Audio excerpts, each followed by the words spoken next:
Wife വന്നില്ലേ ഓടാൻ? ഇല്ല. കല്യാണം കഴിഞ്ഞാൽ കൂടെ ഓടാൻ പങ്കാളി ഉണ്ടാവും പറഞ്ഞിട്ട് അവള് കൊച്ചു പെണ്ണല്ലെന്നേ. കാലിന് സ്വാധീനക്കുറവല്ലോ ഉണ്ട്? ഇല്ല. മറ്റു പ്രശ്നങ്ങൾ എന്തെങ്കിലും? ഇല്ലെന്നേ. എന്നാ ഉടനെ ഉണ്ടാവും. അപ്പൊ എന്നെ കൺസൾട്ട് ചെയ്യാൻ പഠിക്കല്ലേ?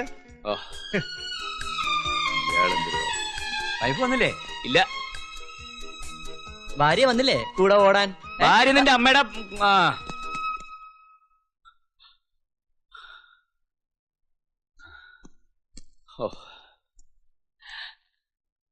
രാവിലെ എണീറ്റാൽ ഉടനെ ചെയ്യാൻ ഏൽപ്പിച്ചൊക്കെ മറന്നോ? എന്ത്? ഫ്ലവർ വേഴ്സിലെ വാടിയ പൂ മാറ്റിയിട്ട് പുതിയത് വെച്ചില്ല. തലേന്നത്തെ പത്രം മാറ്റിയിട്ടില്ല. അന്നന്നത്തെ പത്രവും മാഗസിനും മാത്രമേ ടീ പോയി കാണാമെന്ന് ഞാൻ പറഞ്ഞിട്ടില്ലേ? ഇതൊക്കെ ഇത്രയും കാലം ചേട്ടനല്ലേ ചെയ്തോണ്ടിരുന്നേ? ഇനി അങ്ങനെ തന്നെ തുടർന്നാ പോരെ? അത് പറ്റില്ല. വീട്ടിലെ പെണ്ണുങ്ങളെ അതൊക്കെ ചെയ്യേണ്ടത്.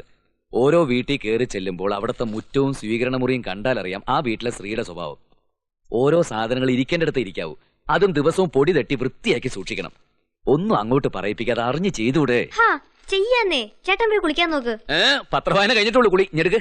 ആഹാ, അത് കൊള്ളാം. ഞാൻ വായിക്കല്ലേ? ഓട്ടം കഴിഞ്ഞ് വന്നാൽ ഉടനെ പത്രവായന. ആ നേരത്തിനുള്ളിൽ വിയർപ്പാറും. അത് കഴിഞ്ഞ കുളി. അതാണ് എന്റെ രീതി. എണീറ്റാൽ ഉടനെ ബെഡ് കോഫി കിട്ടിയില്ലെങ്കിലും എനിക്ക് പത്രം കിട്ടണം. മൃദുലെ, നീ ഇങ്ങനെ തുടങ്ങിയാലെങ്ങനെ? എനിക്ക് ഓഫീസിൽ പോണ്ടേ? നീ ഇവിടെ തന്നെ ഇരിക്കല്ലേ? സൗകര്യം പോലെ ഇത് വായിക്കാലോ. വാർത്ത ചൂടോടെ വായിച്ചില്ലെങ്കിൽ പിന്നെ എന്തിനു കൊള്ളാം? ആറിയ കഞ്ഞി പഴങ്കഞ്ഞിന്നല്ലേ. ഇതാർക്ക് വേണം? കാർഷിക വാർത്തയും പരസ്യം അല്ലാതെ ഇതിനകത്ത് വേറെ എന്താ ഉള്ളത്? ഇരുന്ന് വായിക്കി.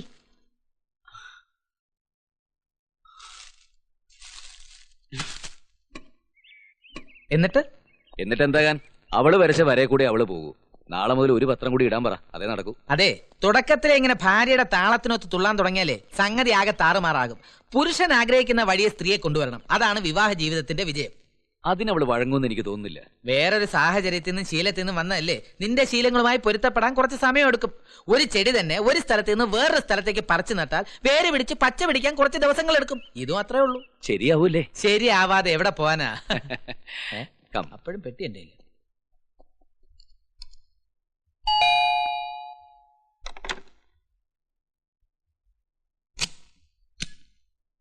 എത്തിയോ?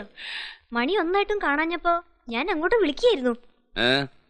കൈ കഴുകിക്കോളൂ, ഊണ് റെഡി. ഊണ് വെച്ചോ? പതിവ് പോലെ ഫാസ്റ്റ് ഫുഡ് ഷോപ്പിലേക്ക് ഓടാൻ തയ്യാറായി വരികയായിരുന്നു ഞാൻ. എന്നെ അങ്ങനെ അങ്ങ് കളിയാക്കൊന്നും വേണ്ട. ഞാൻ പറഞ്ഞില്ലേ എല്ലാം അതിന്റേതായ സമയമാകുമ്പോ ശരിയാവുമെന്ന്. സംഗതിയൊക്കെ മനസ്സിലാക്കി വരുന്നല്ലേ ഉള്ളൂ. സത്യം പറഞ്ഞാ എനിക്കൊരു പേടിയുണ്ടായിരുന്നു. എന്റെ ചിട്ടകളും ശീലങ്ങളും ഒക്കെ ആയിട്ട് താൻ പൊരുത്തപ്പെട്ടു വരുമെന്ന്. ഒരു പേടിയും വേണ്ട. ഏത് സാഹചര്യമായിട്ടും പൊരുത്തപ്പെടാൻ എനിക്ക് പറ്റും. പക്ഷെ കുറച്ച് ദിവസം എടുക്കുന്നു മാത്രം. അപ്പൊ ഒന്നും അറിയില്ല എന്ന് പറഞ്ഞത് എന്നെ ചൂടാക്കാനായിരുന്നു അല്ലേ? ചേട്ടൻ ഇഷ്ടമുള്ളത് എന്താന്ന് വെച്ചാ പറഞ്ഞോളൂ. നാളെ മുതൽ അതൊക്കെ റെഡി ആയിരിക്കും. പറയട്ടെ? പറയുന്നേ. മെഴുക്കുവരട്ടിയുടെ എല്ലാ ഐറ്റംസും. ഫോർ എക്സാമ്പിൾ, നാടൻ പയറ്, വെണ്ടയ്ക്ക, കൂർക്ക, അമരയ്ക്ക, ബീൻസ്, പാവയ്ക്ക, പയറ് തീയല്, വഴുതനങ്ങ തീയല്, തേങ്ങാ ചമ്മന്തി. മതി മതി, ഇനി കഴിച്ചാട്ടെ. ഈ പറഞ്ഞതൊക്കെ ഓരോ ദിവസവും ഓരോന്നായിട്ട് ഉണ്ടാക്കി തരാൻ ഞാൻ അവളോട് പറയാം. അവളോ? ആര്? സത്യഭാമേ. എന്തോ?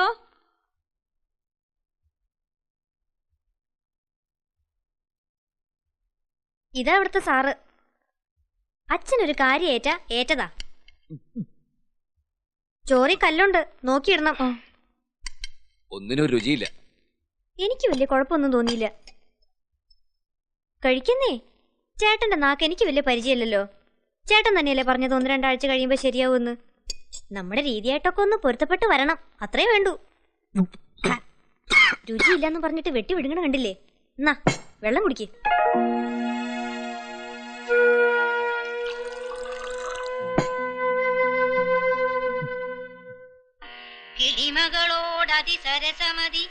ചേട്ടാ, ചേട്ടനത് കാണുന്നില്ലേ? നല്ല സീരിയലാ. ഇവിടെ അണ്ടർവെയർ തേക്കാൻ സമയം കിട്ടുന്നില്ല, പിന്നെയാണ് പൈങ്കിളി സീരിയല്.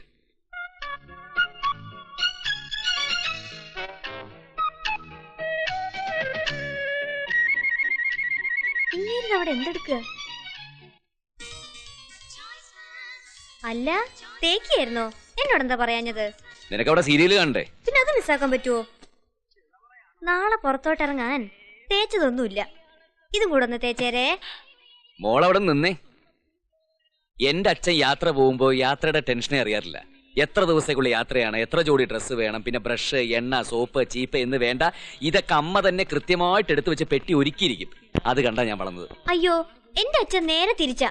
എന്നെ കൊണ്ട് ഒരു വക ചെയ്യാൻ സമ്മതിക്കത്തില്ല. എല്ലാം സ്വയം ചെയ്യണം. ഗാന്ധിയനല്ലേ, സ്വാശ്രയ ശീലം. എന്തെങ്കിലും പറയാനൊക്കുവോ? സീരിയല് തീരും, വേഗം ചെല്ല്.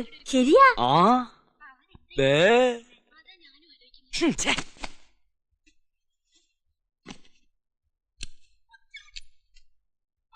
പെട്ടിയിലെല്ലാം എടുത്തു വെച്ചില്ലേ? ഒന്നും മറന്നിട്ടില്ലല്ലോ. രാവിലെ എപ്പോഴാ പോവേണ്ടത്? 6 മണിക്ക് ഇറങ്ങണം. എന്നാ ഉറക്കൊളിക്കണ്ട, കിടന്നോ.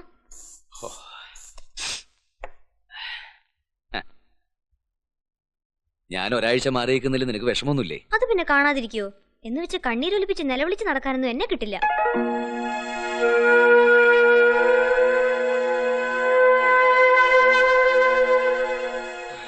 പിന്നെ ഇന്ന് നരേന്ദ്രന്റെ മോളുടെ ബർത്ത്ഡേ പാർട്ടി വെച്ച് പലരും എന്നോട് ചോദിച്ചു, നിനക്ക് വിശേഷം വല്ലതും ഉണ്ടോന്ന്. ആ, കല്യാണം കഴിഞ്ഞാലുടനെ നാട്ടുകാർക്ക് അറിയേണ്ടത് അതാണല്ലോ. ഒരു 3 വർഷത്തേക്ക് അങ്ങനെ ഒരു വിശേഷത്തെ പറ്റി ആലോചിക്കുന്നേ ഇല്ലെന്ന് ചേട്ടന് പറയായിരുന്നില്ലേ? 3 വർഷോ? മൃദു എന്ത് വിഡ്ഢിത്തായി പറയുന്നത്? എന്ത് വിട്ടിത്തം? ഇപ്പൊ ഒരു മനുഷ്യന്റെ ശരാശരി ആയുസ് 50ഓ 55ഓ വയസ്സാ. എനിക്കേ ഇപ്പൊ തന്നെ വയസ്സ് 30 കഴിഞ്ഞു. ഇപ്പൊ ഒരു കുഞ്ഞുണ്ടായാലേ നമ്മുടെ കാറ്റ് പോകുന്നതിന് മുമ്പ് അവന് പ്രായപൂർത്തിയാകും.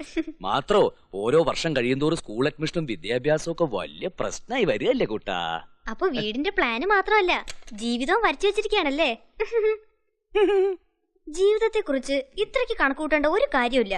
എത്രയൊക്കെ പ്ലാൻ ചെയ്താലും ഓരോരുത്തർക്കും ഓരോ വിധിയുണ്ട്. പ്രസവത്തോടെ ചില സ്ത്രീകൾ മരിക്കാറില്ലേ? ഓ, അതാണോ കാര്യം? അതിലൊന്നും വലിയ കാര്യമില്ല. കാൽക്കുലേഷൻസിലൊന്നും വലിയ അർത്ഥമില്ലെന്നേ ഞാൻ പറഞ്ഞുള്ളൂ. എന്തായാലും മാരീഡ് ലൈഫ് ശരിക്കും എൻജോയ് ചെയ്തിട്ട് മതി കുഞ്ഞുങ്ങളെ പറ്റി ചിന്തിക്കുന്നത്. എനിക്ക് ഉറക്കം വരുന്നു. എനിക്കവിടെ പ്രാന്തളകി തുടങ്ങി. മുമ്പിലൊന്ന് കിടക്കുകയും ചെയ്യും, മനുഷ്യനോട്ട് തൊടിയിക്കില്ലെന്ന് പറഞ്ഞു. ദിവസം ഞാനോട് അതേ. എന്താ? ഒന്നുമില്ല, ഉറങ്ങിക്കോളാൻ. ആ, എന്ത്?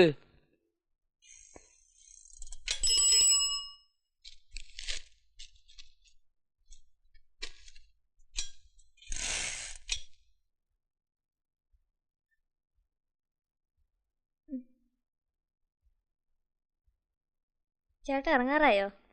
ആ, ഇറങ്ങായി. എന്നാ ലൈറ്റ് കെടുത്തിക്കോട്ടെ. മണി 6 കഴിഞ്ഞു. ഇനി ഉറങ്ങാൻ പോവാണോ? താമസിച്ചല്ലേ കിടന്നത്, കുറച്ചുകൂടെ ഉറങ്ങട്ടെ.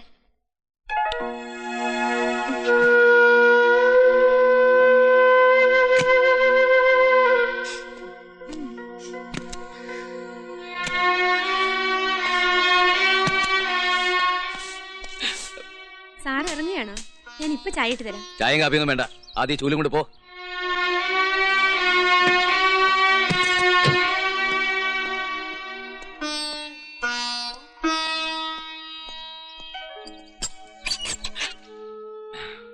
മൃദുല എണീറ്റില്ലേ? അവൾക്ക് നല്ല സുഖമില്ല. ഞാൻ കിടന്നോളാൻ പറഞ്ഞു. പോട്ടെ, സമയായി.